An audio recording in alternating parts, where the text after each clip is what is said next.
Welcome back to How to Tutorial. In today's video, I'll be guiding you on how to delete your Life360 account. So, in case you're looking to bid farewell to Life360, you're in the right place. Let's begin. First, locate and launch the Life360 app. Within the app, tap on the gear icon at the top left corner of your screen to access settings.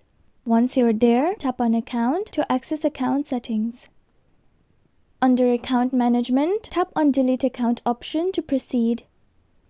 Deleting your account is a big step, so the app will ask you to confirm your decision with a set of rules and consequences you'll be agreeing in order to proceed further. Read them carefully and then tap on Yes, I confirm the above.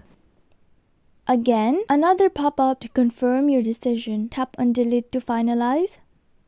And there you have it. You've successfully deleted your Life360 account. If you found this tutorial useful, don't forget to leave a like and subscribe for more tech guides. Until next time.